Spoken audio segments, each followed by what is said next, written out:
एक एक व्यक्ति को चुन चुनकर आदित्यनाथ ने मारा।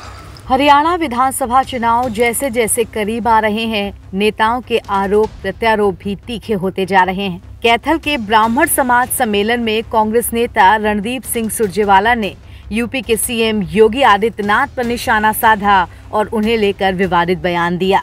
उन्होंने कहा कि बीजेपी ब्राह्मण विरोधी है और ब्राह्मणों को मारकर योगी आदित्यनाथ का कद बढ़ा हुआ है। सुरजेवाला ने आगे कहा कि सब जानते हैं कि इस देश का नेतृत्व सबसे बड़े प्रांत उत्तर प्रदेश से आता है, इसीलिए अगर योगी आदित्यनाथ को जिंदा रखना है तो ब्राह्मण समाज को मारना पड़ेगा। कहां गया बीजेपी का पूरा उत्तर प्रदेश का ब्राह्मण नेतृत्व?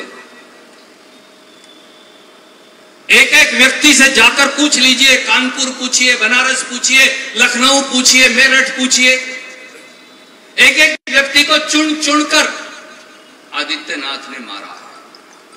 एक एक व्यक्ति को चुन चुनकर चिन्हित करके पंडित जी बीजेपी के लोगों ने नकारा है। एक एक व्यक्ति को चुन चुनकर उनके नेतृत्व को समाप्त किया है, क्योंकि सब जानते हैं कि नेतृत्व इस देश का सबसे बड़े प्रांत से आता है और वो उत्तर प्रदेश है। इसलिए अगर आदित्यनाथ को जिंदा रखना है तो ब्राह्मण समाज को मारना पड़ेगा।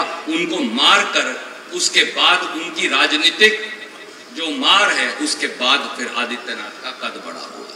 अजय सिंह बिष्ट उर्फ आदित्यनाथ, जिसका नाम भी आदित्यनाथ असली नहीं, आया था यहाँ जलसा करने हरियाणा में।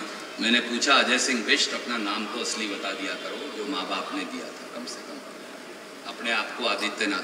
केवल भगवा धारण करने से कोई भगवे के लायक नहीं हो जाता। आप बिल्कुल कोई वस्त्र धारण ना करो जैन मुनियों की तरह, पर अगर आपका आचरण न्याय का है, अगर आपका आचरण सच्चाई का है तो आप भगवा धारण करोगे। मैं हमेशा ये कहता हूं, मेरा कुर्ता पजामा जरूर सफेद है, परंतु मेरा आचरण 10 साल में आप उसके गवाह हो, आप उसके जज हो, वो भगवा की तरह रहा। क्योंकि भगवा बीजेपी का नहीं, भगवा पवित्रता का निशान है। रणदीप सुरजेवाला ने अपने इस भाषण की वीडियो को सोशल मीडिया पर भी शेयर किया है।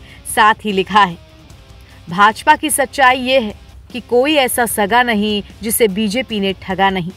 हरियाणा में तो ब्राह्मण समाज पर अत्याचार हुए ही हैं। हमारे पड़ोसी राज्य उत्तर प्रदेश में योगी सरकार में ब्राह्मणों का उत्पीड़न हर जिले की दास्तां है। आपको बता दें कि हरियाणा में 5 अक्टूबर को विधानसभा की 90 सीटों के लिए वोट डाले जाएंगे और 8 अक्टूबर को इन वोटों की गिनती के बाद नतीजे सार्वजनिक होंगे। मौजूदा विधानसभा का कार्यकाल 3 नवंबर 2024 को खत्म हो रहा है। वर्चस्व की बात करें तो पिछले 10 साल से हरियाणा में बीजेपी की सरकार है। बीते लोकसभा चुनाव में बीजेपी को 5 सीटों का नुकसान हुआ था, जबकि कांग्रेस 10 साल बाद 5 सीटें जीत पाई थी। जेजेपी भी इस चुनाव में चंद्रशेखर आजाद की पार्टी के साथ चुनाव लड़ रही है।